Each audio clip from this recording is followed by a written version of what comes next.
শ্ৰী হনুমান চালিসা আগন্তক দুৰ্গা পূজাৰ অষ্টমী নৱমী আৰু দশমীত পাঠ কৰিলে কি লাভ হয় বিতংভাৱে জানো আহক।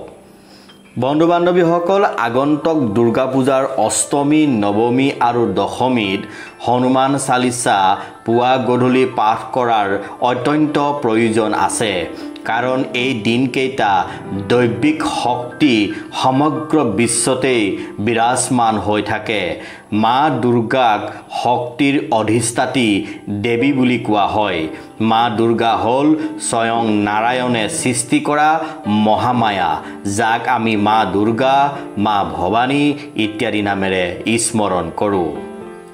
প্ৰভু হনুমান হৈছে এই একে দৈবিক শক্তিৰ আধাৰস্বৰূপ। এই দৈবিক শক্তিক প্ৰভু হনুমানে নিৰন্তৰ শ্ৰদ্ধা আৰু ভক্তি কৰে।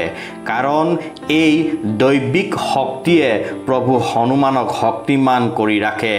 আহক তেন্তে এই অষ্টমী নৱমী আৰু দশমীত হনুমান চালিসা পাঠ কৰিলে কি লাভ হয় বুজিবলৈ চেষ্টা কৰোঁ। ধন্যবাদ। প্ৰথমটো লাভ হৈছে অশুভ শক্তিৰ পৰা মুক্তি। বন্ধু বান্ধৱীসকল, অষ্টমী নৱমী আৰু দশমী দিনা মা দুৰ্গাৰ শক্তিৰ প্ৰভাৱ সকলোতে বিৰাজমান হৈ থাকে। মা দুৰ্গাৰ শক্তি আৰু হনুমান চালিসা পাঠৰ প্ৰভাৱে পৰিয়ালৰ ওপৰত থকা বা আগন্তক আহিবলগীয়া অশুভ শক্তিসমূহ দূৰ হৈ যায়। কোনো অপশক্তিয়ে পৰিয়ালটিক ক্ষতি কৰিব নোৱাৰে। কাৰণ মা দুৰ্গাৰ শক্তি আৰু হনুমান চালিসা পাঠৰ প্ৰভাৱৰ ফলত অপশক্তি নষ্ট হৈ যায়। দ্বিতীয়টো লাভ হৈছে ভাল দিনৰ আগমন।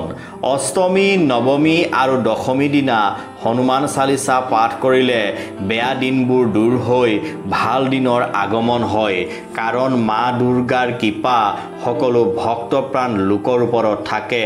মা দুৰ্গা হ'ল পৰম ব্ৰহ্মৰ অৱতাৰ স্বৰূপ।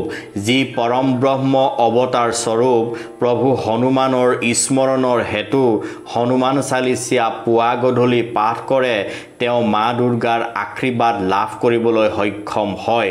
ফলত বেয়া দিনবোৰ অন্ত পৰে। তৃতীয়টো লাভ হৈছে গ্ৰহৰ দুখৰ পৰা মুক্তি। বন্ধু বান্ধৱীসকল, মানুহৰ জীৱনত গ্ৰহৰ দুখে কেতিয়াবা আমনি কৰা দেখা যায়।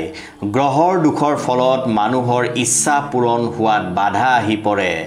গ্ৰহৰ দুখে মানুহক কেতিয়াবা বিপদত পেলাব পাৰে। সেইকাৰণে যিসকল লোকে নিৰন্তৰ হনুমান চালিসা পাঠ কৰে তেওঁৰ গ্ৰহৰ দুখৰ পৰা বাচি যায়।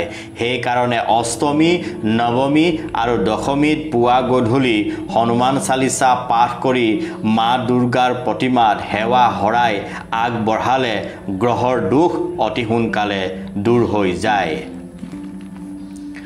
চতুৰ্থটো লাভ হৈছে আগন্তক বছৰটো ৰোগ ব্যাধিৰ পৰা মুক্ত হোৱা।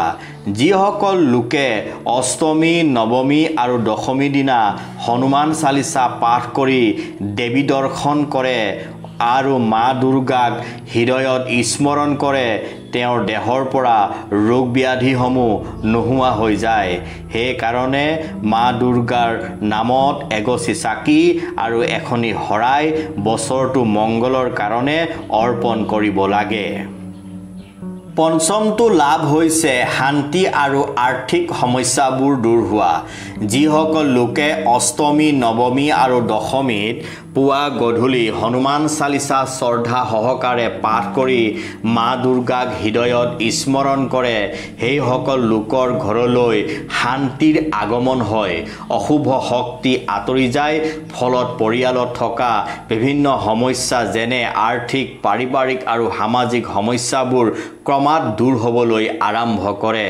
সেইকাৰণে সকলোৱে মা দুৰ্গাৰ নামত এগছি চাকি, এখনি শৰাই আৰু পাৰিলে এখনি ৰঙা বস্ত্ৰ পূজাৰ যিকোনো এদিন তেওঁৰ চৰণত অৰ্পণ কৰিলে সৰ্বপ্ৰকাৰৰ মংগল সাধন হয়। কোনো অপশক্তিয়ে পৰিয়ালটিক বিপদত পেলাব নোৱাৰে। বন্ধু বান্ধৱীসকল, আপোনালোকে কমেণ্টত জয় মা দুৰ্গা আৰু জয় শ্ৰী হনুমান লিখি তেওঁলোকক স্মৰণ কৰিব। ধন্যবাদ।